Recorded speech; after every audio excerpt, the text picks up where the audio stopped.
বুঝা গেল number one, কিয়ামত হবেই, সন্দেহ আছে? কিয়ামত হবে, কিন্তু কবে হবে বিশ্বনবী জানে? সাইয়েদনা জিবরাইল জানে?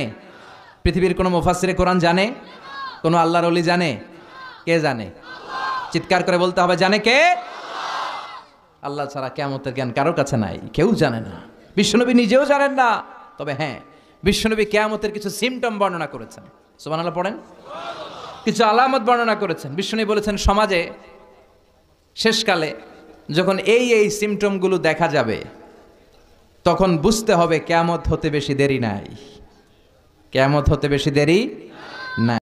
ওয়ামা আদরাকা মাল, মানুষগুলো পাগল হয়ে যাবে। কেউ থাকবে তখন টয়লেটে, ইমাজিন কেমন ভাবে আল্লাহ নকশা এঁকেছেন। কেউ থাকবে টয়লেটে, কেউ থাকবে ক্ষেত খামারে, কেউ থাকবে অফিস আদালতে, কেউ থাকবে রান্নাঘরে, কেউ থাকবে মৌজ মাস্তির ভেতরে।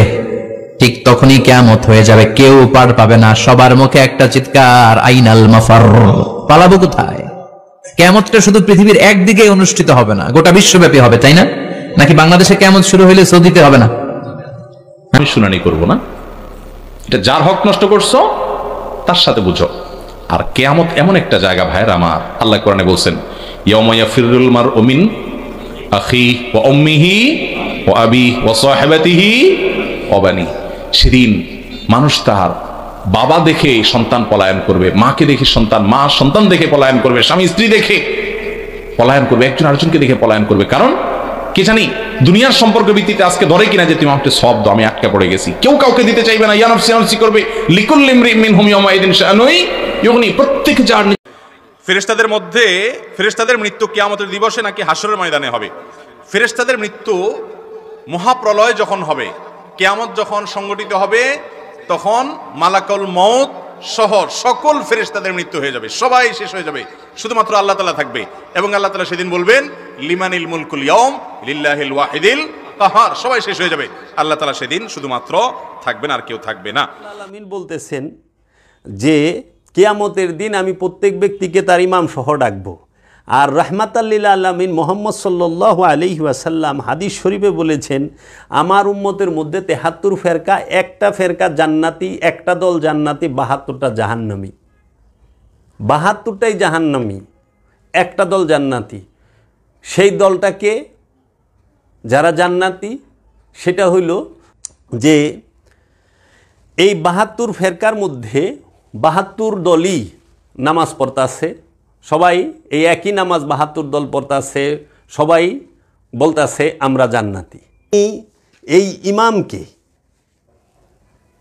অনুসরণ করবেন, কারণ ইমামের সাথে কিয়ামতের সম্পর্ক, ইমামের সাথে হাসরের সম্পর্ক, ইমামের সাথে নসরের সম্পর্ক, ইমামের সাথে জাযা এবং সাজা, হিসাব কিতাব সব কিছুর সম্পর্ক।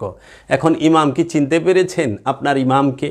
আল্লাহ স্পষ্ট কোরআনে সূরা বনী ইসরাইলে বলে দিয়েছে, ইয়াউমান নাদউ উনাসিম বিইমামিহিম। ইমাম কি করে আর নবী কি? নবী আসে দিন নিয়া, রসুল আসে দিন নিয়া, রবের সাথে কোনো যোগাযোগ নাই, তার অনুসরণ, তার পিছে ইবাদত কইরা জীবনটাই তো শেষ হয়ে যাব, লাস্টে ফলাফল আসবে জিরো। এর জন্য আপনারা যদি খেয়াল করেন যে কিয়ামতের দিন প্রত্যেক মানুষ এবং কওমকে আপন ইমামের সাথে ডাকবেন আল্লাহ রাব্বুল আলামিন। নবীর সাথে যাবে না, ইমামের সাথে যাবে না। কোথায়? হাসরের মাঠে যাইব, নবীর সাথে যাবে না, ইমামের সাথে যাবে। শাহ হস্ত হুসাইন, বাদশাহ হস্ত হুসাইন, দিন হস্ত হুসাইন, দিন পানা হস্ত হুসাইন, सरदाद नादाद दस्त दर दस्त यजीद हक्का के बिनाए ला इलाहा हस्त हुसैन बल नगज़िफ़ु बिल हक़ अलल बातिल फ़य्यद मागुहु फ़इज़ा हुआ ज़ाहिकु वलाकुमुल वईलु मिम्मा तासिफ़ून। सल्लल्लाहु नबियना सल्लल्लाहु मुहम्मदीन या गौसे खुदा मुश्किल कुशाम अल मदाद कीजिए। দয়াল মুর্শিদ আজ বৃহস্পতিবার, গুরুবার, আজ নভেম্বরের 21শে নভেম্বর রোজ বৃহস্পতিবার 2024 সাল। বৃহস্পতিবার উপলক্ষে আমার যারা আশেকান জাকেরান মুহিব্বান এবং আমার ভক্ত অনুরাগী যাহারা আছেন তাদের উদ্দেশ্যে আমি কিছু আলোচনা করব। ইতিপূর্বে কিছুদিন আগে আমি একটি আলোচনা করেছিলাম, বিষয় হচ্ছে মানুষ, ইনসান। এই মানুষ সম্পর্কে কোরআনুল মাজিদে যে সমস্ত বিষয়গুলো আলোচনা করা হয়েছে তার প্রতিটা বিষয় আমি আপনাদের সামনে তুলে ধরব। এই মানুষ সম্পর্কে আল্লাহ রাব্বুল আলামিন কোরআনুল মাজিদে তিনি বলেছেন, হাসিবান নাস আইয়ুতারাকু আইয়ুকুলু আমান্না ওয়াহুম লা ইফতানুন। হাসিবান নাস, মানুষ কি মনে করে, আইয়ুকুলু, হাসিবান নাস আইয়ুতারাকু আইয়ুকুলু, মানুষ কি মনে করে যে সে যদি মুখে বলে আমরা ঈমান এনেছি, এই কথা বললেই তাদেরকে পরীক্ষা না করে ছেড়ে দেওয়া হবে। আল্লাহ রাব্বুল আলামিন কোরআনুল মাজিদে ইরশাদ করেছেন, মানুষ কি মনে করে যে আমরা ঈমান এনেছি এ কথা বললেই তাদেরকে পরীক্ষা না করে ছেড়ে দেওয়া হবে। এই কোরআনের যে আয়াতটি আল্লাহ রাব্বুল আলামিন ইরশাদ করেছেন রাহমাতাল লিল আলামিনের পবিত্র জবান মোবারক, ঠোঁট মোবারক থেকে, এই আল কোরআনের বাণীটি অতি রহস্যময়, অতি গুরুত্বপূর্ণ। রাব্বুল আলামিন বলতেছেন, মানুষ কি মনে করে যে আমরা ঈমান এনেছি এ কথা বললেই তাদেরকে পরীক্ষা না করে ছেড়ে দেওয়া হবে। আমরা যে সকল মানুষ, যে সকল মুসলমান, যে সকল আমরা ঈমানদার যারা আছি, তারা যদি ভেবে থাকি যে আমরা মুখে কালেমা পড়েছি লা ইলাহা ইল্লাল্লাহু মুহাম্মাদুর রাসূলুল্লাহ, এই কালেমা পাঠ করার সাথে সাথে রব্বুল আলামিন আমাদেরকে বিনা পরীক্ষা ছেড়ে দেবে, কখনোই না। আমরা আল্লাহতে ঈমান এনেছি, আমরা কালেমা পাঠ করলেই আমরা মুসলমান হয়ে যাব, মুসলমান হয়ে গেছি, এটি যারা মনে করেন, ভেবে নিয়েছেন, তাহারা ভুলের মধ্যে এবং চরম একটি অজ্ঞতার মধ্যে অবস্থান করতেছে। কারণ আল্লাহ রাব্বুল আলামিন পরীক্ষা ছাড়া কাউকে ছাড়বেন না। আল্লাহ রাব্বুল আলামিন এই পৃথিবীর বুকে মানুষকে পাঠিয়েছেন কেন? আল্লাহ কোরআনে বলতেছেন, ওমা খালাকতুল জিন্নি ওয়াল ইনসি ইল্লা লিয়াবুদুনি, আমি কি জিন এবং মানুষকে আমার ইবাদত করার জন্য তৈরি করি নাই? তো এখন কথা হইল, আল্লাহ রাব্বুল আলামিন মানুষকে ছেড়ে দেবেন না পরীক্ষা ছাড়া, এবং আল্লাহ রাব্বুল আলামিন বলতেছেন, প্রশ্নবোধক প্রশ্ন করতেছেন যে আমি কি জিন এবং ইনসানকে আমার ইবাদত করার জন্য তৈরি করি নাই? তাহলে আমরা এখানে দুইটা জিনিস পাই। একটি হইল মানুষ জন্মগতভাবেই মানুষের জন্ম হয়েছে রব্বুল আলামিনের কাছে পরীক্ষা দেবার জন্য, আর যাহারা এই মানুষের মধ্য থেকে রসুলের উপরে ঈমান এনেছেন, আপন পীরের উপরে ঈমান এনেছেন, আপন গুরুর উপরে ঈমান এনেছেন, আপন মুর্শিদের উপরে ঈমান এনেছেন, আপন অলির উপরে ঈমান এনেছেন, সেই অলি মুর্শিদ পীর যাহার উপরে ঈমান আনা হয়েছে, যেই রসুল নবীর উপরে ঈমান আনা হয়েছে, এই কথা বলার সাথে সাথে, তাহাদের কাছে মুরিদ হওয়ার সাথে সাথে, তাহাদের কাছে বায়াত হওয়ার সাথে সাথে আল্লাহ বলতেছেন, জরুর জরুর আমি আজমা येंगे, क्या तुम्हारी इम्तिहान लेंगे, তোমার পরীক্ষা নেব নেব নেব। সেই পরীক্ষাটা আল্লাহ কিভাবে নেবে? আল্লাহ কোরআনুল মাজিদে বলে দিয়েছেন, আপনারা যদি একটু লক্ষ্য করেন সূরাতুল বাকারার মধ্যে ওয়ালানাবুলু আন্নাকুম বিশাইইন মিনাল খাউফি ওয়াল জুই, আল্লাহ রাব্বুল আলামিন বলতেছেন অবশ্যই অবশ্যই আমি তোমাদেরকে পরীক্ষা করব ভয় দিয়া, ক্ষয়ক্ষতি দিয়া, তোমাদের সম্পদের ক্ষতি দিয়া, মাল পানির ক্ষতি দিয়া, তোমাদের ফসলাদির ক্ষতি দিয়া, তোমাদের নফসের ক্ষতি দিয়া, তোমাদের সন্তান সন্ততিকে আমি ছিনিয়ে নেব এবং তোমাদেরকে বিভিন্ন প্রকার রোগ শোক দিয়া আমি পরীক্ষা করব। এবং আল্লাহ কুরআনুল মাজিদে আরেক স্থানে বলেছেন অবশ্যই অবশ্যই যাহারা বলিবে আমি ঈমান এনেছি, আমি রব তাদেরকে অবশ্যই অবশ্যই পরীক্ষা নেব। কি দিয়া? সম্পদ দিয়া এবং সন্তান দিয়া। আমি সম্পদ এবং সন্তান এই দুটো দিয়ে আল্লাহ রাব্বুল আলামিন মানুষকে পরীক্ষা নেবেন। তাহলে আমরা কি পাচ্ছি? এই বস্তু জগতের অধিকাংশ বিষয় দিয়া পরীক্ষা নেবে। আল্লাহ কিন্তু বলে না আমি তোমাদেরকে পরীক্ষা নেব কিতাব দিয়া, আমি তোমাদেরকে পরীক্ষা নেব কোরআন দিয়া। আল্লাহ এই কথা বলেন নাই। আল্লাহ বলছেন আমি তোমাদেরকে পরীক্ষা নেব ভয় দিয়া, ক্ষয়ক্ষতি দিয়া, সম্পদ দিয়া, সন্তান দিয়া, নফসের মধ্যে রোগ বেহাত দিয়া, ঝড় তুফান দিয়া, মুসিবত দিয়া, অভাব অনটন দিয়া, আযাব গজব দিয়া। এগুলো সব বস্তু জগতের বাহির জগতের বিষয় আপনারা একটু দেখেন এবং মনোজগতের বিষয়। ভয়টা মনের মধ্যেই থাকে। তাহলে এই পরীক্ষাটা যে করা হবে কেন? আল্লাহ বললেন অবাশশিরিস সাবিরিন, যারা এর মধ্যে ধৈর্য ধারণ করে থাকতে পারবে তাদের জন্য সুসংবাদ।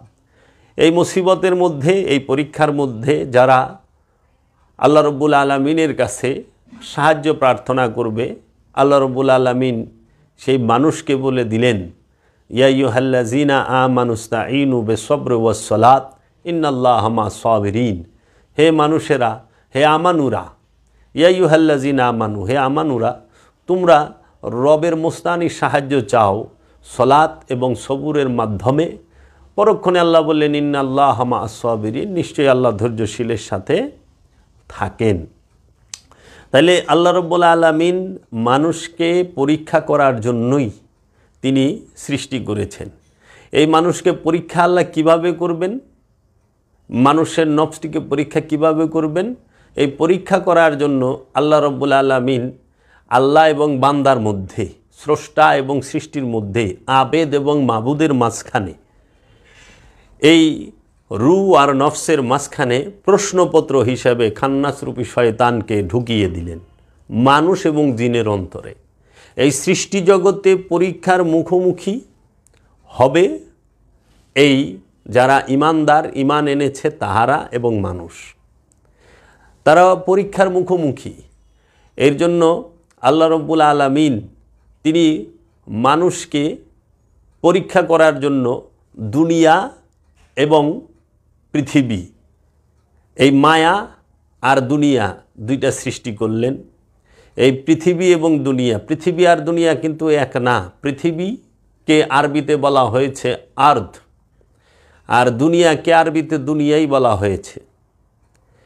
তাই আল্লাহ বলেছেন কোরআনুল মাজিদে, আপনারা যদি খেয়াল করেন, ইন্নী জাইলুন ফিল আরদে খলিফা, নিশ্চয় আমি এই পৃথিবীর মধ্যে আমার খলিফা নির্বাচিত করব। এবং আল্লাহ রাব্বুল আলামিন আরও বলেছেন যে আমি আদমকে পৃথিবীতে খলিফা হিসেবে প্রেরণ করেছি। এবং আল্লাহ রাব্বুল আলামিন কোরআনে আরেক জায়গায় বলেছেন হুয়াল্লাযী জাআলা লাকুম খলিফা ফিল আরদি, হুয়াল্লাযী জাআলাকুম খলিফা ফিল আরদি, তিনি আল্লাহ তোমাদেরকে পৃথিবীর মধ্যে প্রতিনিধি নির্বাচন করেছেন। তাহলে এখন কথা হইল, এই পৃথিবীর মধ্যে খলিফা, আল্লাহ কিন্তু দুনিয়ায় খলিফা নির্বাচন করেন নাই। আদম দুনিয়ায় আল্লাহর খলিফা না, আদম পৃথিবীতে আল্লাহর খলিফা। তাইলে আল্লাহ রব্বুল আলামিন দুনিয়া সৃষ্টি করেছেন মায়া দিয়া, দুনিয়া সৃষ্টি করেছেন মায়া দিয়া, আর পৃথিবী সৃষ্টি করেছেন সৌন্দর্য দিয়া। তাই পৃথিবীতে আপনি যে দেশে, যে রাষ্ট্রে, যেখানেই যান, প্রাকৃতিক সৌন্দর্য এবং বস্তু জগতের এবং প্রাকৃতিকভাবে সৌন্দর্যে ভরপুর, কৃত্রিম এবং প্রাকৃতিক সৌন্দর্যে ভরপুর পৃথিবী। আর মায়া যেটি, সেটি হচ্ছে মনের সৃষ্ট কল্পনা। মায়া কাকে বলে? মনের সৃষ্ট কল্পনাকে। মানুষের মনের মধ্যে, মানুষের এই মনের মধ্যে যত প্রকার আশা, আকাঙ্ক্ষা, কামনা, বাসনা এবং যত প্রকার লোভ, লালসা যাহা কিছু আছে, সকল কিছুকে মিলাইয়াই দুনিয়া বলা হয়। এর জন্য বলা হয়েছে আর দুনিয়া তো সিজিন, এই দুনিয়া হচ্ছে কারাগার, জেলখানা। যাহারা দুনিয়াতে বাস করে তাহারাই কারাগারে বাস করে। তাই আল্লাহর নবীগণ, আল্লাহর রসুলগণ, আল্লাহর আদম এবং আল্লাহর অলি আউলিয়াই কেরাম তাহারা পৃথিবীতে বাস করেছেন, কেউই দুনিয়াতে বাস করেন নাই। আর পৃথিবীতে যত মানুষ আছে তাহারা দুনিয়ায়ও বাস করে, পৃথিবীতেও বাস করে। কারণ দুনিয়াই শাস্তি, মানুষকে আল্লাহ দুনিয়া দিয়েই শাস্তি দেবে। আফসোস, হোতামা দুজক, হাবিয়া তলাবিহীন গর্ত, যেটাকে লোভ বলা হয়। লোভের শেষ নাই, লোভের কোনো তলা নাই। হাজার হাজার কোটি টাকার মালিক হয়েছেন, তাও আকাঙ্ক্ষা শেষ হয় নাই, লোভ শেষ হয় নাই। শত শত বড়ি স্বর্ণ, শরীরে পরার মতো জায়গা নাই, তারপরও স্বর্ণের আকাঙ্ক্ষা, স্বর্ণের লোভ শেষ হয় নাই। অনেক ক্ষমতাবান হয়েছেন, ক্ষমতা অনেক পেয়েছেন, শত শত মানুষ হত্যা করে ক্ষমতায় আসছেন, বসছেন, তারপরেও যেন ক্ষমতার ভয়, ক্ষমতা কখন যেন ছুটে যায়, চলে যায়। তাই ক্ষমতাকে চিরস্থায়ী করি, অমর হয়ে থাকি। এইগুলো সমস্ত কিছু দুনিয়া। এই ক্ষমতাকে চিরস্থায়ী করতে যাইয়া, ক্ষমতাকে চিরকাল ধরে রাখার জন্য আপনার জীবনের যে সুখ শান্তি সেইটাই উইরা গেছে। খাওয়ন দাওয়ন ভুলে গেছেন, সমস্ত কিছু, মানে জেলখানার ভিতরে নিজেই বন্দী হয়ে রয়েছেন। তো কাজেই আইন কানুনের, নিয়ম কানুনের জেলখানায় বন্দী। হ্যাঁ, ক্ষমতা আছে, যা ইচ্ছে তাই করতে পারতেছেন, কিন্তু ব্যক্তি স্বাধীনতাটা শেষ হয়ে যায়। ইচ্ছে করলেই বাইরে যেতে পারবেন না, ইচ্ছা করলেই যা কিছু বলতে পারবেন না, অনেক কিছু আছে। তো কাজেই এই দুনিয়ার মধ্যে যারা বাস করে তাহারাই মানুষ। এই দুনিয়ার মধ্যে যারা বাস করে তারাই খান্নাস রূপী শয়তান যুক্ত। এই জন্য আল্লাহ রাব্বুল আলামিন দুনিয়া সম্পর্কে বলছেন, আর দুনিয়া তো মাতাউল গুরুর, এই দুনিয়া হচ্ছে ধোকার রং ব্যতীত কিছুই না। এই দুনিয়া ধোকার রং ব্যতীত কিছুই না। কিন্তু পৃথিবী কিন্তু ধোকার রং না। পৃথিবী যাহা আছে তাহাই থাকবে। এ পৃথিবী যেমন আছে তেমনই ঠিক রবে। সুন্দর এ পৃথিবী ছেড়ে একদিন চলে যেতে হবে। তো কাজেই পৃথিবী ঠিক থাকবে, দুনিয়া ঠিক থাকবে না। পৃথিবীর উপরে কবে কিয়ামত হবে সেটা মানুষের জানা নাই, আমরা জানি না। এই পৃথিবী কবে ডিস্ট্রয় হবে, কবে এই পৃথিবীর মধ্যে কিয়ামত, প্রলয় হবে, ধ্বংস হবে, সেটা আমরা জানি না। কিন্তু আমাদের দুনিয়ার মধ্যে, মনের মধ্যে, আমাদের মনে যে আশা, আকাঙ্ক্ষা, কামনা, বাসনা, লোভ, লালসা, হিংসা, অহংকার, যত কিছু আমরা সযতনে জমা করে রেখেছি, মৃত্যু নামক ঘটনা দিয়ে সেই সমস্ত দুনিয়াকে ভেঙে চুরে ছিন্ন বিচ্ছিন্ন করে দেওয়া হবে। এর জন্য পৃথিবীতে যাহা কিছু আছে, এই কোনো কিছুই আপনি সঙ্গে করে নিয়ে যেতে পারবেন না। আপনার টাকা আছে, টাকা রেখে যেতে হবে, বাড়ি আছে, বাড়ি রেখে যেতে হবে, জমি আছে, জমি রেখে যেতে হবে, সন্তান সন্ততি সমস্ত কিছু, আপনার অফিস আদালত, কর্মস্থল, ব্যবসা বাণিজ্য যাহা কিছু আছে, আপনার এই কোরআন বলেন, হাদিস বলেন, যাহা কিছু আছে সমস্ত কিছু আপনার রেখে যেতে হবে। কিন্তু আপনি কইলে সাথে কইরা কি নিয়ে যাইবেন? এই দুনিয়া। দুনিয়া আপনার পিছ ছাড়বে না। এর জন্য আপনি দুনিয়াতে যে এই স্মৃতির মধ্যে, মস্তিষ্কের মধ্যে দুনিয়াকে জমায়া রাখছেন, এই দুনিয়া সে আপনাকে ধ্বংস করবে। এই দুনিয়ায় আপনাকে কিয়ামতের মুখোমুখি বারবার করে দেবে, বারবার আপনাকে এই সাআতের মুখোমুখি করবে এই দুনিয়া। তো কাজেই আমাদের সমাজে বর্তমানে যাহারা এই ধর্মযাজক, ধর্ম অবিশিষ্ট যারা স্কলার আছেন তাহারা অজ্ঞতাবশত এই দুনিয়ার পৃথিবীকে এক করে ফেলেন। এটা আমাদেরও ছিল, আমরাও মনে করতাম দুনিয়ার পৃথিবী এক, কিন্তু আমার মুর্শিদ কেবলায়ে কাবা, যুগশ্রেষ্ঠ মহামানব, ওলিয়ে কামেল, পৃথিবীর সর্বশ্রেষ্ঠ ইসলাম গবেষক, চেরাগে জান শরীফ কালান্দার বাবা জাহাঙ্গীর বা ইমান আলফির শরীফি আনহু কোরআনুল মাজিদ থেকে আমাদেরকে শিখিয়ে দিয়েছেন, বুঝিয়ে দিয়েছেন, বাবা জাবের তুমি জেনে নাও এই পৃথিবী আর দুনিয়ায় এক না। পৃথিবীতে বিল্ডিং করা যায়, দুনিয়াতে বিল্ডিং করতে পারবা না। দুনিয়াতে আশা আকাঙ্ক্ষার পর্বত বানায় থেয়া পারবা। তো কাজেই এই পৃথিবী আর দুনিয়া দুইটা সম্পূর্ণ ভিন্ন জিনিস। দুনিয়াতে থাকা মানে জাহান্নামে থাকা। দুনিয়াতে মানুষকে রাখতে গেলেই, দুনিয়াতে যখনই মানুষ থাকে তখনই সে শয়তানরূপী খান্নাত যুক্ত। আর পৃথিবীতে যখন মানুষ প্রবেশ করে, দুনিয়াকে ত্যাগ করে, তখন সে তৌহিদবাসী। এর জন্য দেখবেন এই পৃথিবীর বুকে গাছপালা, তরুলতা, পাহাড় পর্বত, সাগর, নদী, নালা, পুকুর, খাল, বিল, নদ নদী, এই ফসলি জমি, যাহা কিছু আছে সমস্ত কিছু আল্লাহর তাসবিহ পাঠ করে, আল্লাহর তৌহিদে বাস করে। কেন? এই সমস্ত কিছুর মধ্যে এই কোনো পশু পাখি, গাছপালা, তরুলতা, পাহাড় পর্বতের মধ্যে আশা আকাঙ্ক্ষা কামনা বাসনা নাই। শুধু আছে দাসত্ব, শুধু আছে দাসত্ব, সেবা। সমগ্র সৃষ্টিকে সেবা করতেছে এই পৃথিবী। এর জন্য পৃথিবী থেকে আমরা অনেক কিছু গ্রহণ করি, আগুন, পানি, মাটি, বাতাস, এগুলো আমরা গ্রহণ করি। আমাদের নিত্য প্রয়োজনীয় যে খাদ্যদ্রব্য সমস্ত কিছু আমরা পৃথিবী থেকে পাই, দুনিয়া থেকে পাই না। দুনিয়া থেকে একটা জিনিস পাই, সেটা হইলো এই খাবার দাবার কেমনে জমা করে রাখুম, এই টাকা পয়সা কেমনে পাচার করুম, এই খাদ্যের মজুদ করুম কেমনে, এই খাদ্যের আমরা ওজনে কম দিমু কেমনে, এই খাদ্যের দাম হঠাৎ করে বাড়াই দিমু কেমনে, এই সমস্ত মতলব হইল দুনিয়ার। আর পৃথিবীর মধ্যে যাহা কিছু আছে সব বাস করে। এর জন্য পৃথিবীতে যা কিছু থাকে সব আল্লাহর তৌহিদ রাজ্যে অবস্থান করে, আল্লাহর সেজদায় রত, আল্লাহর তাসবিহ পাঠ করে। এই নবমণ্ডল, ভূমণ্ডল, এই সমস্ত কিছুর ভিতরে আসমান এবং জমিনে যাহা কিছু আছে সমস্ত কিছুই, পৃথিবী এবং আসমান সমস্ত কিছুই আল্লাহর তৌহিদ রাজ্যে বাস করে। শুধু যারা দুনিয়ায় অবস্থান করে তারা আল্লাহর তৌহিদে বাস করে না। আর এই দুনিয়ার মধ্যে জিন এবং ইনসান, বিশেষ করে মানুষ বসবাস করে। এর জন্য মানুষ দুনিয়াতে বসবাস করার কারণেই মানুষ কি করে, তাহারা আল্লাহ রাব্বুল আলামিন কোরআনের বলতেছেন, তোমরা শুধু ধারণার অনুসরণ করো এবং তোমরা তো কেবল অনুমান করছো। তোমরা শুধু ধারণার অনুসরণ করো এবং তোমরা কেবল অনুমান করছো। এই আয়াতটি সূরা আনআমের 148 নম্বর আয়াত খুলে দেখবেন যে তোমরা শুধুই ধারণার অনুসরণ করো, তোমরা শুধু ধারণার অনুসরণ করছো এবং তোমরা তো কেবল অনুমান করছো। আপনি আজকে দেখেন, আমরা সমাজের বুকে দেখতে পাই অধিকাংশ মানুষ অনুমানিকভাবে ইবাদত বন্দিগি করতেছে, ধারণা, নিজের ধারণা ইবাদত বন্দিগি করতেছে। সে রসুলের কাছে যাইতে কোনো মতে রাজি না, তিনি মুর্শিদ ধরতে রাজি না, পীরের কাছে বায়াত হইতে, ইমামের কাছে বায়াত হইতে রাজি না।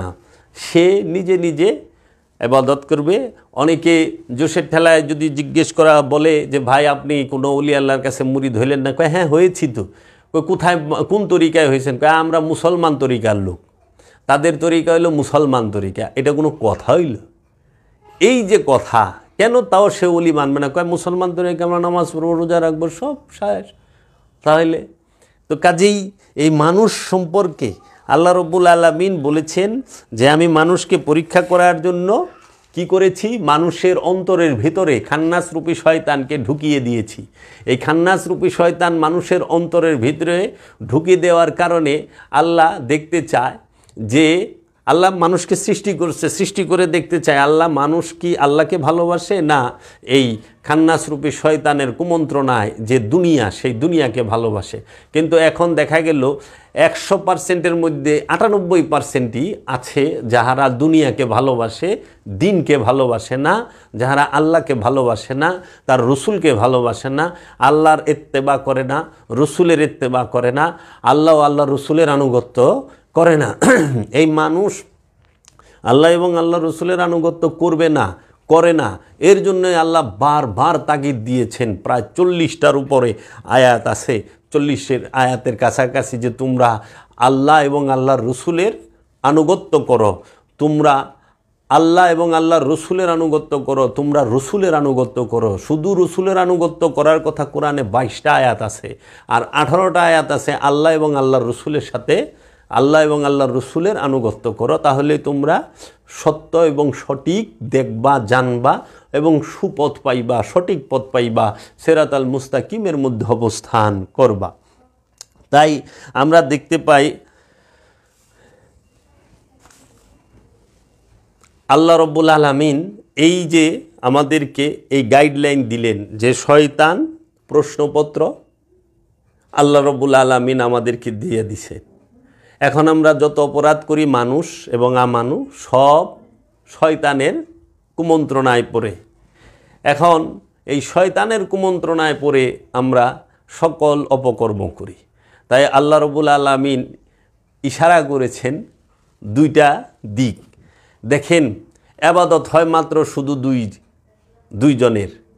আল্লাহ বলতেছেন ওয়াবুদু রব্বাকুম হাত্তা ইয়াতিকাল ইয়াকিন, তুমি আমার দাসত্ব করো যেই পর্যন্ত বিশ্বাস অর্জিত না হয়, বিশ্বাস অর্জিত হওয়ার আগ পর্যন্ত রবের ইবাদত করো। আবার আল্লাহ বলতেছে ইয়া বানি আদম লা তা'বুদুশ শাইতান ইন্নাশ শাইতান লাকুম আদুউম মুবিন। হে বানি আদম, হে আদমের মুরিদেরা, আদমের অনুসারীরা, পীরে কামেলের মুরিদেরা, রসুলের মুরিদেরা, তোমরা কখনোই শয়তানের দাসত্ব কইরো না, ইবাদত কইরো না। ইন্নাশ শাইতানা, এই নিশ্চয়ই শয়তান, লাকুম তোমাদের জন্য আদুউম মুবিন, প্রকাশ্য শত্রু। তাহলে এবাদতও 2 প্রকার, একটি শয়তানের এবাদত, একটি আল্লাহর রবের ইবাদত। একটি শয়তানের ইবাদত, একটি রবের ইবাদত, আল্লাহর ইবাদত। এখন অধিকাংশ মানুষ শয়তানের ইবাদত করে, এটা আল্লাহ কোরআনে কয়ে থইছে।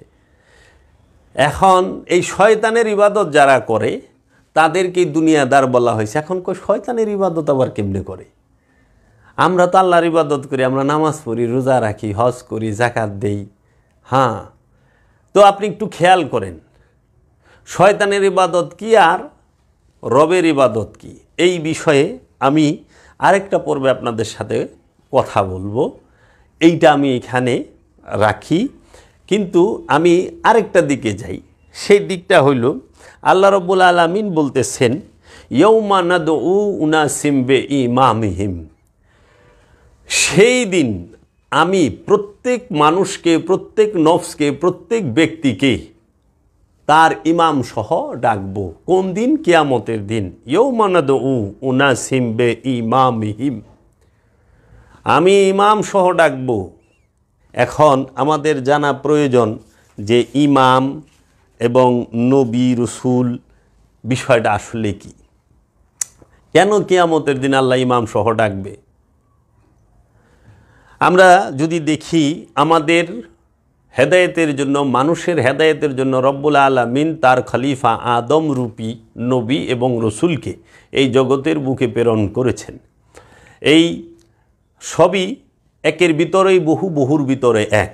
যিনি নবী তিনিই আদম, যিনি নবী তিনিই রসুল, যিনি নবী এবং রসুল তিনি ওলিও, তিনি আব্দুহু। এখন নবী কাকে বলে? আমার মুর্শিদ বাবা জাহাঙ্গীর তিনি যে কিতাবগুলো লিখেছেন, মারেফতের গোপন কথা, সুফিবাদ, আত্মপরিচয়ের একমাত্র পথ, এরকম 28টি কিতাব লিখেছেন।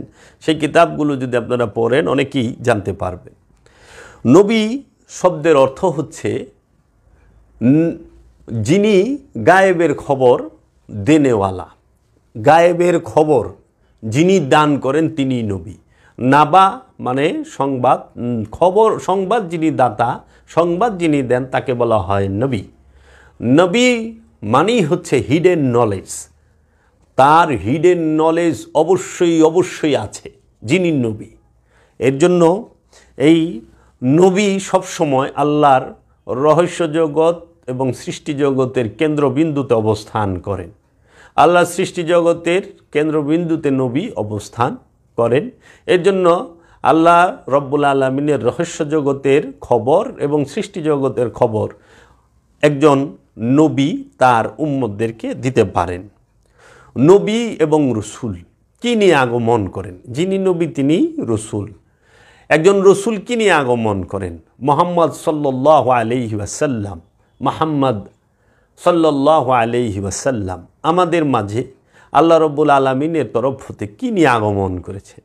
নবী সর্বপ্রথম দিন নিয়ে আগমন করেন, নবী কিতাব নিয়ে আগমন হন, নবীর আগমন হয় দিন নিয়ে, কিতাব নিয়ে, কোরআন নিয়ে, এবং নবী ফুরকান নিয়ে এসেছেন। নবী এইরকমভাবে বিশেষ বিশেষ কিছু বিষয় আল্লাহ বলে দিয়েছেন। এখন নবী কাকে বলে যদি আমরা খুব সংক্ষেপে বুঝতে চাই, নবী বলে তাকে যে আল্লাহর তৌহিদকে দিল ও জমিন পর্যন্ত নিয়ে আসে। আল্লাহর তৌহিদ যে দিন, আল্লাহর দিন যিনি, আল্লাহর তৌহিদ যিনি মানুষের দিল মানে হৃদয়, অন্তর এবং জমিন, এই দেহ বলতে পারেন, পৃথিবীও বলতে পারেন, এর মধ্যে যিনি নিয়ে আসেন তিনি নবী। নবী সবসময় রহস্য জগৎ এবং সৃষ্টি জগতের কেন্দ্রবিন্দুতে অবস্থান করেন। এই নবীর দিনে পৌঁছাবার জন্য আমরা অনেকেই অনেকভাবে ইবাদত বন্দেগী করি। তা এখন আল্লাহ তো বললেন আমি প্রত্যেক ব্যক্তিকে, প্রত্যেক নফসকে কিয়ামতের দিন তার ইমাম সহ ডাকবো। সূরা বনি ইসরাঈলে এই আয়াতটি আছে, ইয়ৌমা নাদউ উনাসিম বিইমামিহিম। আমি কিয়ামত দিবসে প্রত্যেক ব্যক্তিকে তার ইমাম সহ ডাকব। তাহলে ইমাম কাকে বলে? যে বান্দার আমলকে মাওলা পর্যন্ত পৌঁছাইয়া দেয় তিনি ইমাম। ইমাম শব্দের অর্থ কি? যিনি নিয়ত এবং কর্মের সামনে থাকে এবং বান্দার আমলকে মাওলা পর্যন্ত যিনি পৌঁছাইয়া দেয়, বান্দার সুপারিশকে মাওলা পর্যন্ত যিনি পৌঁছাইয়া দেয় তিনি ইমাম, লিডার। যেরকম কথার কথা বলি, এই পৃথিবীর বুকে একজন ইমাম সাহেব যখন জেলে বন্দী হন তখনও তারে জেল থেকে জামিন নিতে বাহির করতে জজ সাহেবের সামনে একজন উকিলকে দাঁড় করাইতে হয়। তাহলে দেখলাম যে একজন ইমামও একজন উকিল আরেকজন ইমাম ধরছে, কি ওই যে বিচারক যিনি জজ সাহেব তার থেকে জামিন নেওয়ার জন্য। তো এখন ইমাম তাকে বলে যে বান্দার আমলকে আল্লাহ পর্যন্ত পৌঁছাইয়া দেয়। তাই আমরা দেখতে পাই কিয়ামত, হাসর নাসর, হিসাব কিতাব, সাজা জাজা, এই সম্পর্কে, এগুলোর সম্পর্ক নবীর সাথে নাই। নবী কিয়ামতের মুখোমুখি হয় না, হবে না। আর কিয়ামত দিবসে আমাদের যে হাসরের ময়দানে আমাদের সাথে থাকবে ইমাম। কারণ কিয়ামত, হাসর নাসর, হিসাব কিতাব, সাজা জাজা, এর সম্পর্কই নবীর সাথে নাই। এগুলোর কোনোটার সম্পর্ক নবীর সাথে নাই, আছে ইমামের সাথে, যিনি নফসের ইমাম, যিনি প্রত্যেকটা ব্যক্তির ইমাম। তাই আমরা দেখতে পাই আমি কিয়ামতের দিন সকল মানুষকে তার ইমামের সাথে ডাকব। এখন কথা হইল যে এই ইমাম যিনি, তিনি কি হবেন, তিনি কে হবেন? যে ইমাম তিনি যিনি আবেদকে মাবুদের সাথে সম্পর্ক মিলন ঘটায়া দেয়। ইমামকে যিনি আবেদকে মাবুদের সাথে, সৃষ্টিকে স্রষ্টার সাথে, বান্দাকে রবের সাথে, আবেদকে মাবুদের সাথে মিলন করায় দিবে, সেই হইল ইমাম। এখন আল্লাহ রব্বুল আলামিন আমরা দেখতে পেলাম আল্লাহ রাব্বুল আলামিন তিনি আলা কুল্লি শাইইন কাদির, সমস্ত কিছুর উপরে আল্লাহ সর্বশক্তিমান। সেই আল্লাহ রাব্বুল আলামিন সর্বশক্তিমান হয়েও আল্লাহ রাব্বুল আলামিনের বাণী আল কোরআন, আল্লাহর আসমানি কেতাব, এই কেতাবকে, কোরআনকে, ফুরকানকে এবং এই জান্নাত জাহান্নামের যে সংবাদ সেগুলোকে আমাদের কাছে পৌঁছাবার জন্য যিনি আলা কুল্লি শাইইন কাদির, তিনিও একজন মাধ্যম, উসিলা, মিডিয়া, উকিল গ্রহণ করলেন। একজন উম্মি, একজন মাসুমকে তিনি মাধ্যম হিসাবে গ্রহণ করলেন। মাসুমকে ছাড়া প্রত্যেকটা আল্লাহ নবী রসুল মাসুম, নিষ্পাপ, খান্নাস রূপী শয়তান মুক্ত, আজীবন মাসুম। এই আজীবন মাসুম আল্লাহ নবী রসুলগণ, তাহাদেরকে আল্লাহ রাব্বুল আলামিন সর্বশক্তিমান আলা কুল্লি শাইইন কাদির হওয়া সত্ত্বেও আল্লাহ কি করলেন? আল্লাহর বাণী পাঠানোর জন্য মাসুমকে উসিলা গ্রহণ করলেন।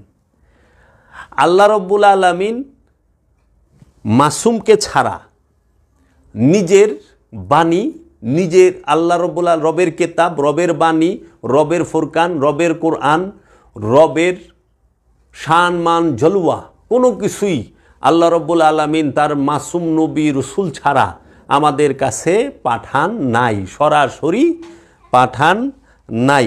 তো কাজেই আল্লাহ রাব্বুল আলামিন সর্বশক্তিমান হইয়া মাসুমের উসিলা ছাড়া গুনাহগার বান্দা পর্যন্ত আসেন না। তাহলে আমরা কি বলতে পারি না যে এই 2 রাকাতের যারা নাকি মোল্লা, সে আমার ফেরকার হোক চাই অন্য ফেরকার হোক, সে কিভাবে বিনা উসিলা ছাড়া আল্লাহ পর্যন্ত পৌঁছাইবে? মাসুমের উসিলা ছাড়া সে কি আল্লাহ পর্যন্ত পৌঁছাইতে পারবে? কারণ আল্লাহ নিজে মাসুম নবী, মাসুম রসুল, মাসুম ছাড়া আল্লাহ রাব্বুল আলামিন নিজে বান্দা পর্যন্ত আসলেন না, পৌঁছাইলেন না। আল্লাহকে পাইতে হইলে রসুলের অনুসরণ করতে হবে, আল্লাহকে মহব্বত করতে হইলে রসুলের ইত্তেবা করতে হবে, অনুসরণ করতে হবে, রসুলের মহব্বত করতে হবে জরুরি। আল্লাহকে মহব্বত করতে চাইলে রসুলের উপর ঈমান আনতে হবে, রসুল যাহা বলে তাহা করতে হবে, রসুল যাহা নিষেধ করছে তাহা বর্জন করতে হবে। আর আমাদেরকে আজকে যে এই সমস্ত মোল্লা মুন্সিরা, সেটা আমাদের কিংবা ভিন্ন যে কোনো ফেরকার হোক, তাহারা যে বলে যে আল্লাহ রব্বুল আলামিনকে পাইতে কোনো মাধ্যম, কোনো মাসুম, কোনো নবী রসুল অলি আল্লাহর প্রয়োজন নাই, সরাসরি ডাকেন, সঙ্গে সঙ্গেই আল্লাহ রব্বুল আলামিন আপনার ডাক শুনবেন। তাহলে আমার ক্ষুদ্র জ্ঞানে প্রশ্ন যে আল্লাহ যদি সরাসরি শুনে, আবার একটি আয়াতও বলে, আল্লাহ বলছেন ওয়াকালা রব্বুকুম উদউনি আস্তাজিব লাকুম, সুতরাং তোমাদের রব বলিলেন তোমরা আমাকে একা ডাকো, আমরা সঙ্গে সঙ্গে তোমাদেরকে জবাব দেব আমি। তাহলে আল্লাহ বললেন তুমি আমাকে একা ডাকো, ওইখানে ওনারা বললেন না ভাই আল্লাহকে সরাসরি ডাকেন, আল্লাহ জবাব দেবে। তা আজকে আমরা দেখতেছি অনেকে আগুনে পুড়ে মারা যায়, পানিতে পড়ে ডুবে মারা যায়, আমরা দেখি রোড অ্যাক্সিডেন্টে মারা যায়, আমরা দেখি অগ্নিসংযোগে, মিল ফ্যাক্টরিতে, বাড়িঘরে মারা যায়। তো আল্লাহকে তো সে একাই সেই সময় ডাকে, আল্লাহ সরাসরি কেন সাহায্য করেন না? এই যে বন্যা গেলেও কেন আল্লাহ সরাসরি সহযোগিতা করলেন না? আপনারা সবাই এসে আপন প্রতিবেশী, আত্মীয় স্বজন, দেশবাসীর কাছে সাহায্যের হাত বাড়াইলেন, আন্তর্জাতিক মহলের কাছেও সাহায্যের হাত বাড়াইলেন। এই যে রোহিঙ্গারা, লক্ষ লক্ষ রোহিঙ্গা বাংলাদেশে ডুইকা বৈশা রইছে, এই রোহিঙ্গাদের খাওয়া দাওয়ার বেলায় এরা কেন বলে না, সবাই তো মুসলমান, যে আল্লাহ আমাগো আসমানের থেকে চালের বস্তা, ডালের বস্তা, তেলের গেলান, আমাগো লেগিয়া খেতা বালিশ, কম্বল, ঔষধ, বিস্কুট, চা পাতা, চিনি সব ফালাও ধাপুর দুপুর ফেরেস্তা দিয়া, আনালে ফেরেস্তা দিয়া আনো। তা তো কেউ বললেন না, কোনো মৌলানা সাহেবও বললেন না, সরাসরি আল্লাহর কাছে চান, আল্লাহ দেবেন। অনেকে বলে যে এই খাজা বাবার কাছে, কোনো খাজা বাবার কাছে চাওয়া যাবে, কয় না। কোনো পীরের কাছে চাওয়া যাবে, কয় না। কোনো ব্যক্তির কাছে চাওয়া যাবে না, শিরিক বেদাত নাজায়েজ হারাম। কেন অলির কাছে চাইবেন না? খাজা কিছু দিতে পারে না? কতটি মূর্খ দর্শক আছে, কয় না, ঠিক বলেছে কিনা বলেন, কয় ঠিক। আসলেও তো বুঝে না যে এই যে কথাটা বলতেছে এ যে কত বড় বাটপার ফক্কর, এইটা আমরা কথার মার পেছে কৌশলে বুঝতে পারি না। তারা আমাদের কি শিখাচ্ছে?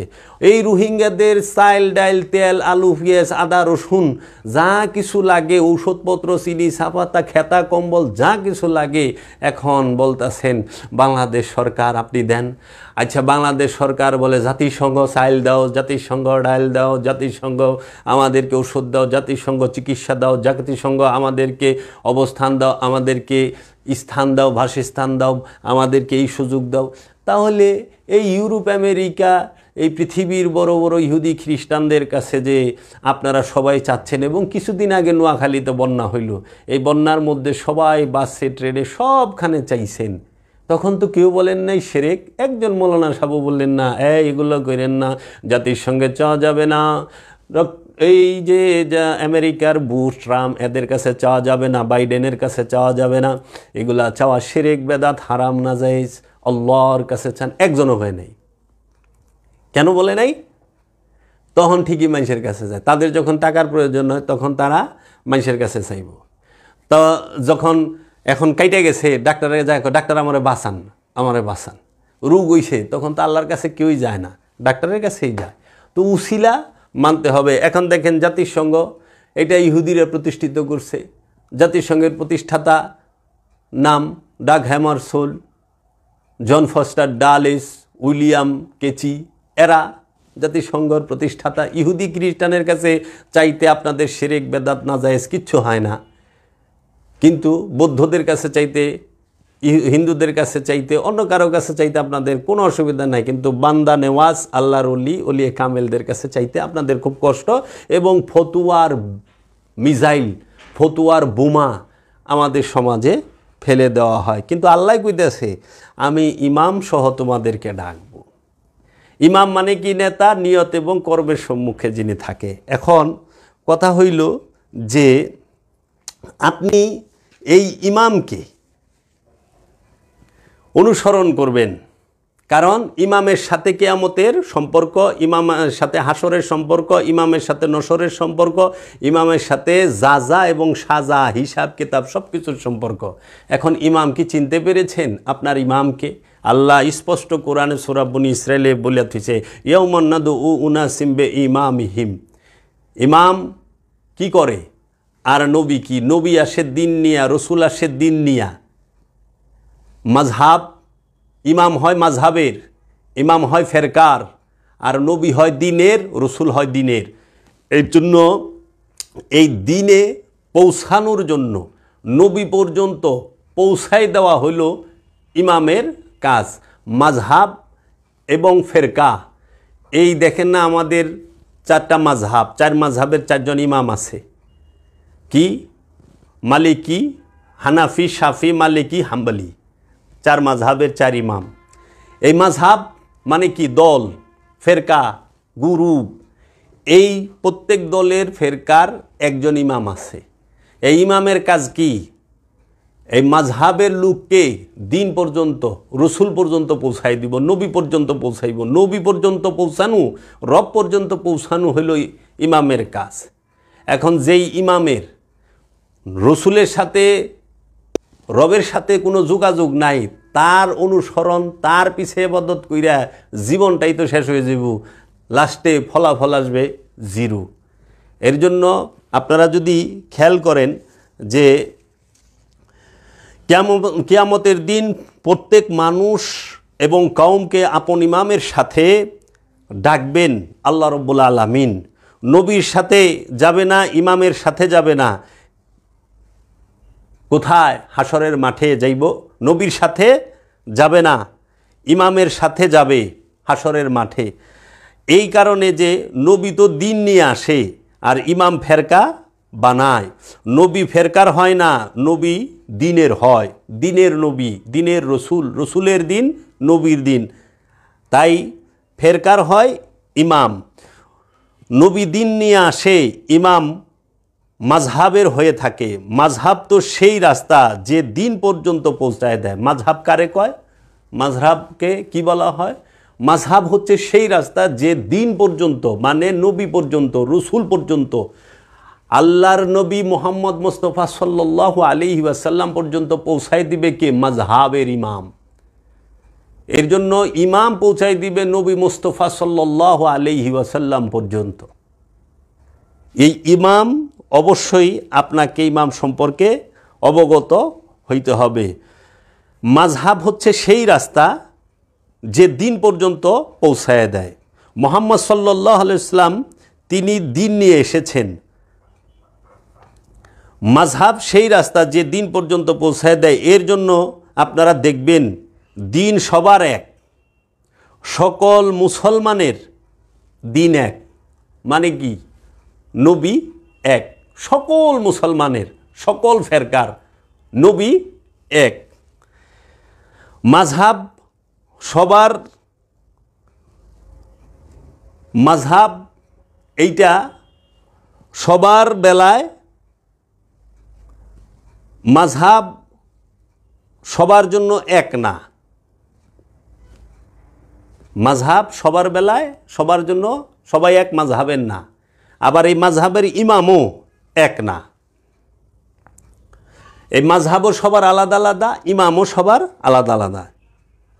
কিন্তু এখন কথা হচ্ছে যে ইমাম নিজেই নবী পর্যন্ত পৌঁছায় নাই, সে তার মাযহাবকে কিভাবে নবী পর্যন্ত পৌঁছাইব। এখন আপনি একটু খেয়াল করেন, এই পৃথিবীতে যত মুসলমান আছে সবাই কি করে? মাযহাবের মধ্যে আছে, কেউ মাযহাব নাই, লামাযহাবিও আছে। হ্যাঁ, কিন্তু ইমাম কইলে আছে, সেটা হোক সুন্নি, শিয়ার, আহলে হাদিস, ওহাবি, দেওবন্দি, বেরলবি, বাটালবি, চাকরালবি, কাদিয়ানি, বাহাই, এই সমস্ত ৭৩টা ফেরকা। এখানে সবচেয়ে মজার একটা বিষয় হলো আল্লাহ রাব্বুল আলামিন বলতেছেন যে কিয়ামতের দিন আমি প্রত্যেক ব্যক্তিকে তার ইমাম সহ ডাকবো। আর রাহমাতাল লিল আলামিন মুহাম্মদ সাল্লাল্লাহু আলাইহি ওয়াসাল্লাম হাদিস শরীফে বলেছেন, আমার উম্মতের মধ্যে ৭৩ ফেরকা, একটা ফেরকা জান্নাতি, একটা দল জান্নাতি, ৭২টা জাহান্নামী। ৭২টাই জাহান্নামী, একটা দল জান্নাতি।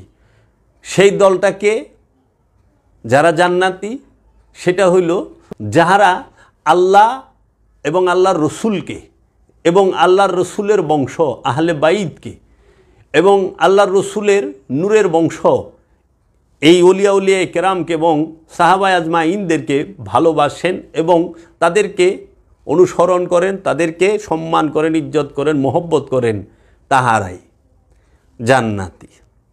এখন কথা হইল যে এই ৭২ ফেরকার মধ্যে ৭২ দলই নামাজ পড়তাছে, সবাই এই একই নামাজ ৭২ দল পড়তাছে, সবাই বলতাছে আমরা জান্নাতি।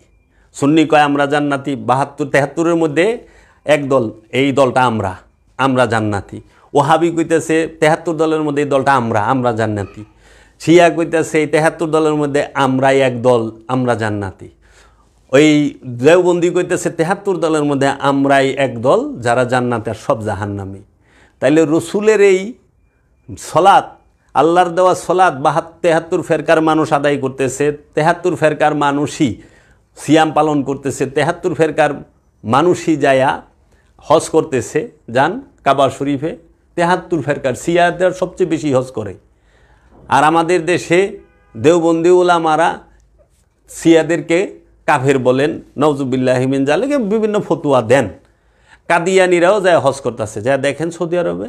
কিন্তু আমাদের দেশে কাদিয়ানিদের অমুসলিম ঘোষণা করতে হবে।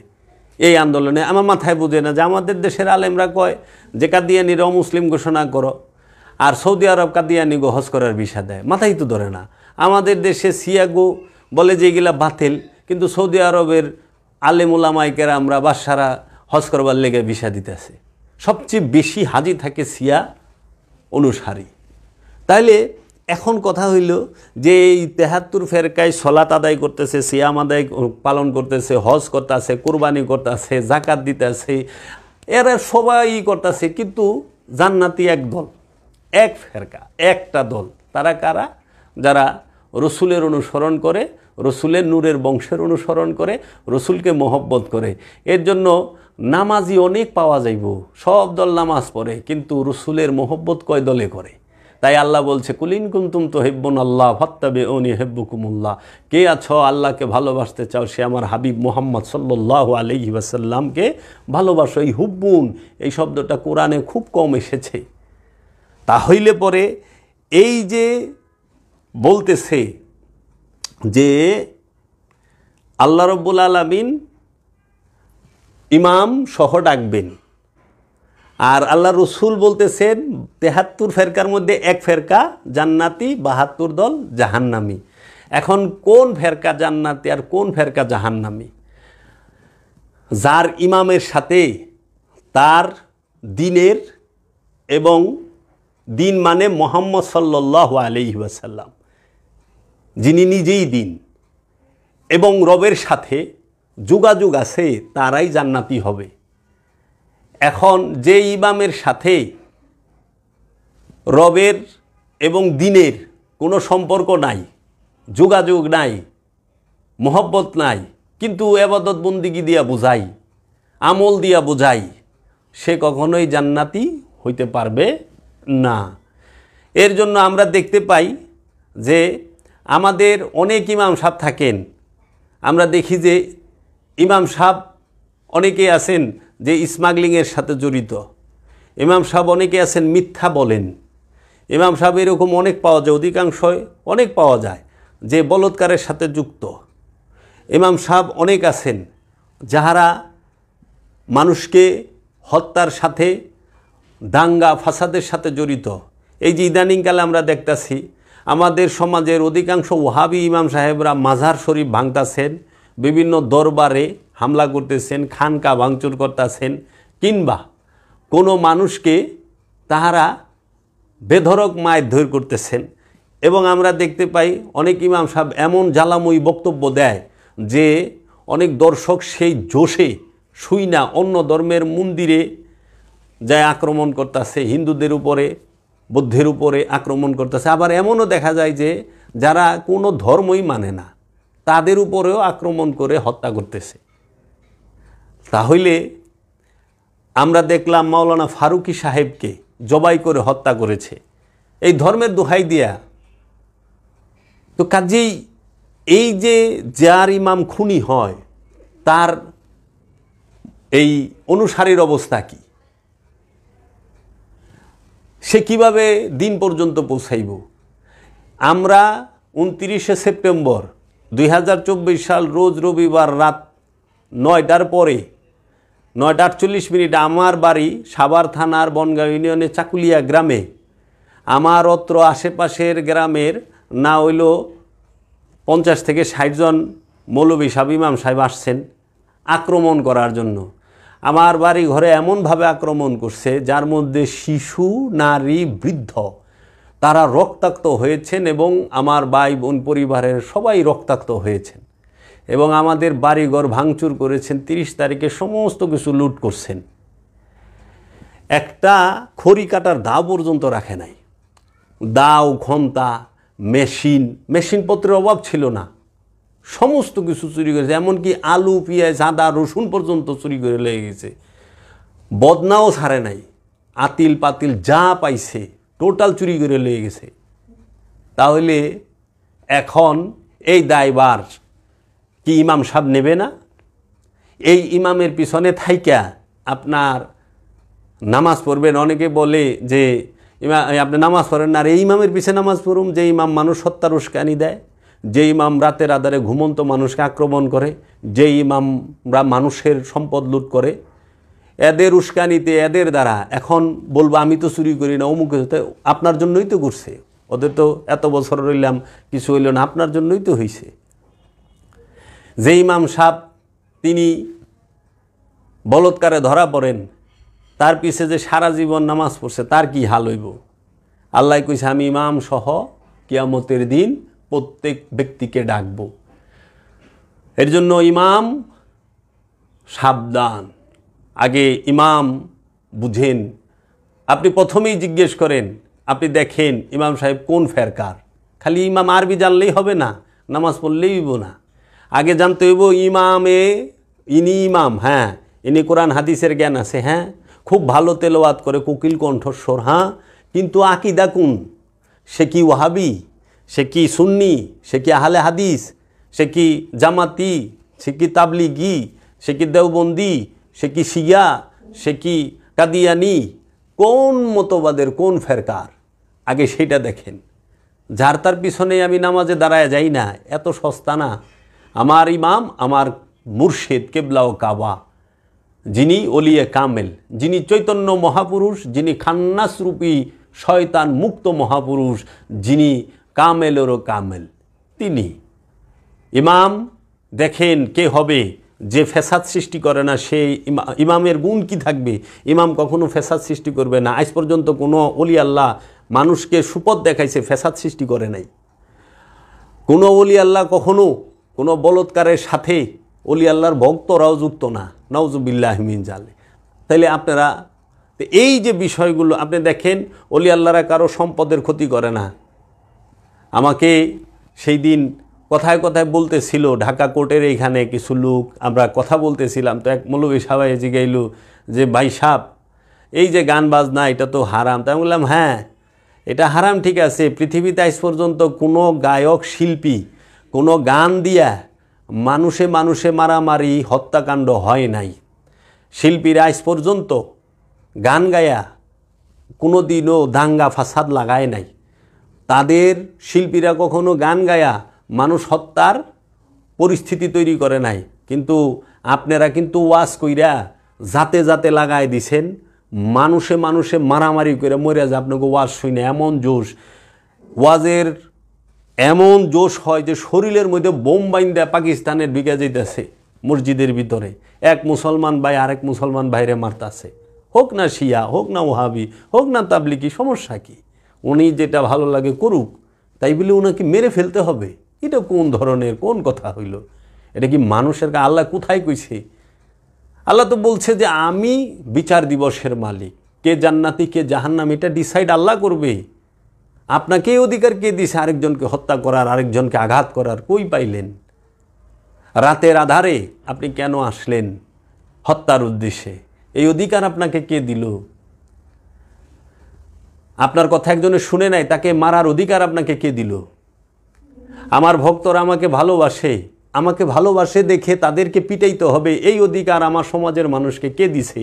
আমার এলাকার মসজিদের মৌলবীদেরকে কে দিছে? কোথায় পাইলেন? কোরআন হাদিস না বলে অনেক জানেন, কি কোরআন শিখলেন? এখন তুই উগ্রতা, জঙ্গিপনা, সন্ত্রাসীপনাই তো গেল না। আমাদের ইমাম সাহেবরা এখন হাজতে আছেন। এই আজকে বৃহস্পতিবার, আজকে আদালতে দাঁড়াইছে জামিনের জন্য, যে অজুহাত দিছে যে ইমাম সাহেব কালকে জুমার নামাজ পড়াইব। তাই বললাম সে কালকে জুমার নামাজ পড়াইব, 52 দিন পর্যন্ত একটা ফ্যামিলিকে হুমকি দামকি দিয়ে বাড়ির বাহিরে রাইখা কষ্ট দিয়া সে কি জুমার নামাজ পড়াইব? মানুষের সহায় সম্পদ সমস্ত কিছু ধ্বংস কইরা, বাড়িঘর ভাঙচুর কইরা সে কিসের নামাজ পড়াইব? সময় মতো আইন শৃঙ্খলা বাহিনী না আসলে মিনিমাম 50 থেকে 60 জন মানুষ মার্ডার হইতো, মৃত্যুবরণ করত। এই মার্ডার কইরা রক্তের হাতলে নামাজ পড়তে গেছেন, সেই দিন মানুষের রক্ত ঝরায়া মানুষের বাড়িঘরে আগুন দিয়া ফজরের নামাজ জামাতের সাথে পড়ছেন।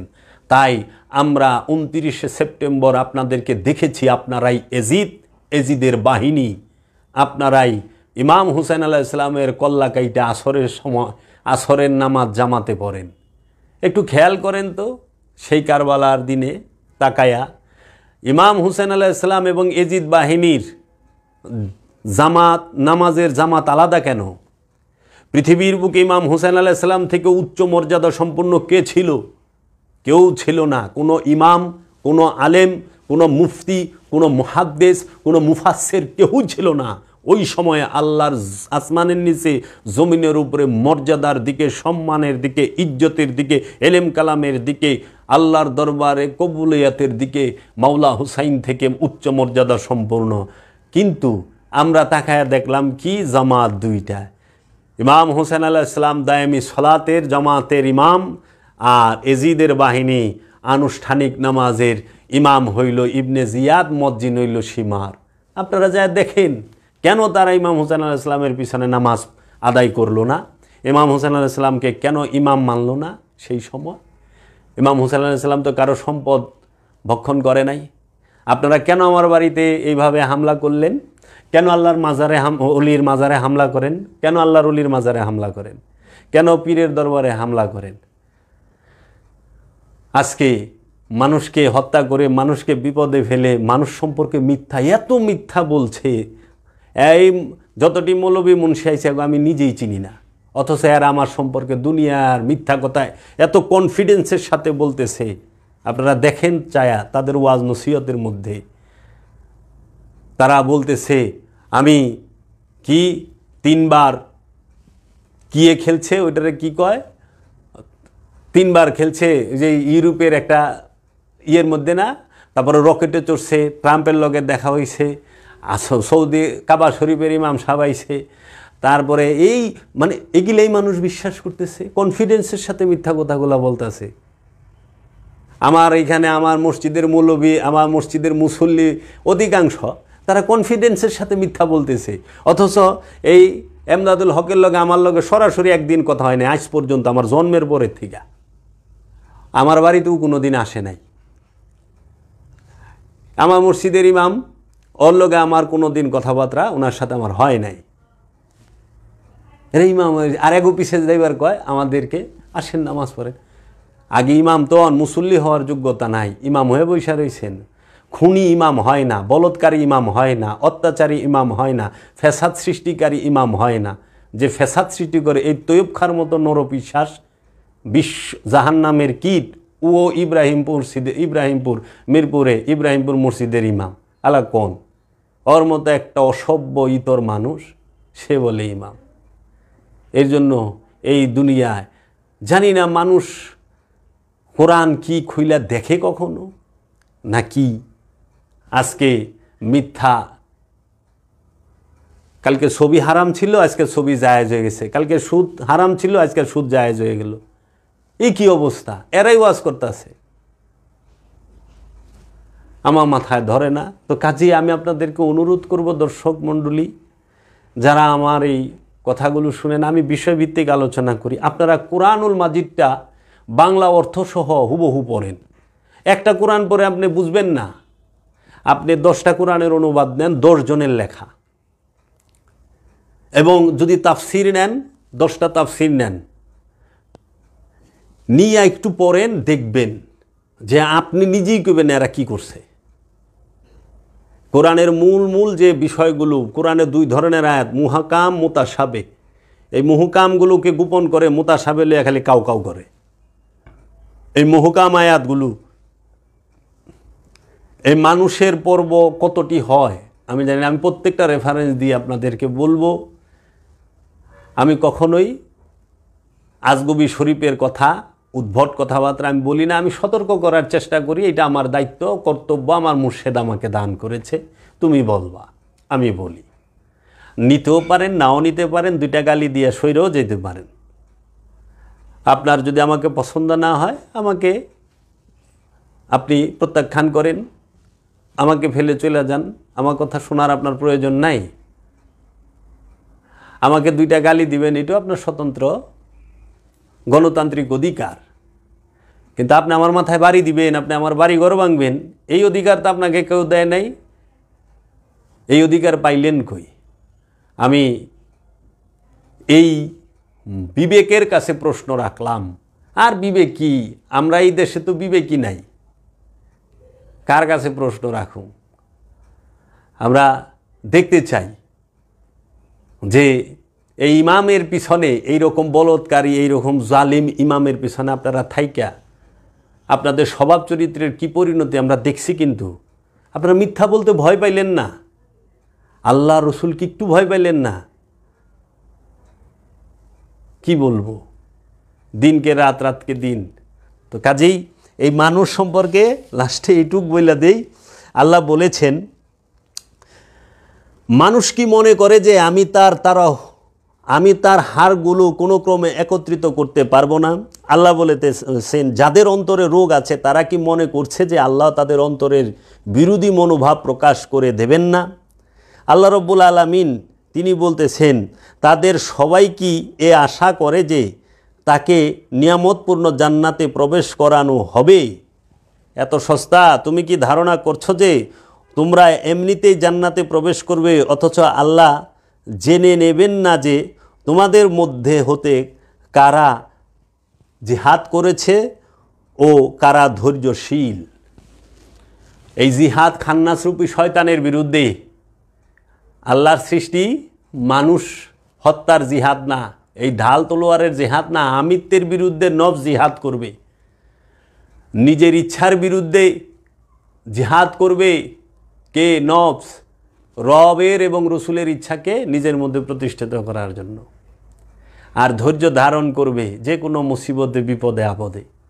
আর আজকে মানুষরে জিহাদের নাম দেয় হত্যা করা। একটা মানুষ হত্যা করলে সারা জিন্দিগিতে তার হিসাব দিয়ে বাঁচবেন সেটা বলে নাই মুসলমানকে, একটা মানুষকে। মানুষ হত্যার অধিকার আল্লাহ রব্বুল আলামিন এই জগতে কাউকেও দেয় নাই। তো কাজেই কোনো নবী রসুল মানুষকে হত্যা করেন নাই। আল্লাহর ওলিরা বিধর্মীরে কি করছে? মুসলমান করছে। আর বর্তমান সময়ের এই মোল্লা মুন্সিরা মুসলমানরে কাফের বানায় দেয়, মুসলমানরে মুশরিক বানায় দেয়, মুসলমানরে ইহুদি বানায় দেয়, মুসলমানরে খ্রিস্টান বানায় দেয়। কি আজব কারবার! এগুলি সবই শক্তির পূজারী, স্বার্থের পূজারী। এদের স্বার্থ জেনে আছে ওইটার পক্ষে কথা, স্বার্থ জেনে নেই ওইটার বিরুদ্ধে কথা। টাকা দিবা, কথা ঘুরে যাব, ক্ষমতা আইলে কথা ঘুরে যায়। কি করবেন? অলি আল্লাহকে মিটানো যায় না, কারণ অলি আল্লাহরা আল্লাহর নূর নিয়ে বসবাস করেন, আল্লাহর নূর তাদের সিনার মধ্যে আছে। তারা ভুলেও ঘাবড়ায় না, চিন্তিত হয় না। আল্লাহ ইন্না আউলিয়াল্লাহি লা খাউফুন আলাইহিম ওয়া লা হুম ইয়াহজানুন।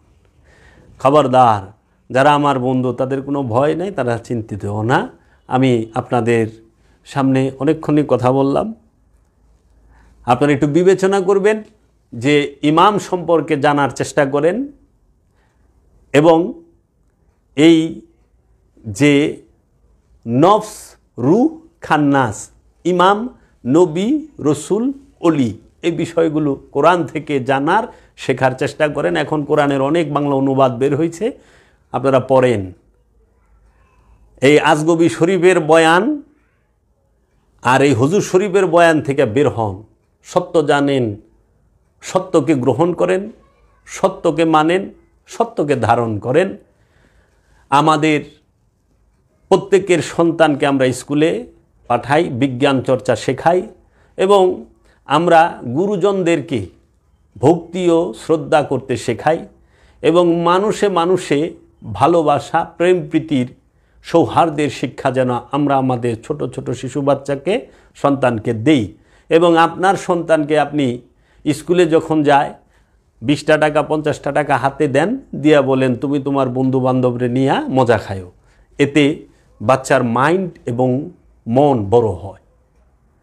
যার যে অবস্থা আছে সে যাই খাক, সবসময় শিক্ষা দেব সবাইরে দিয়া খায়ো।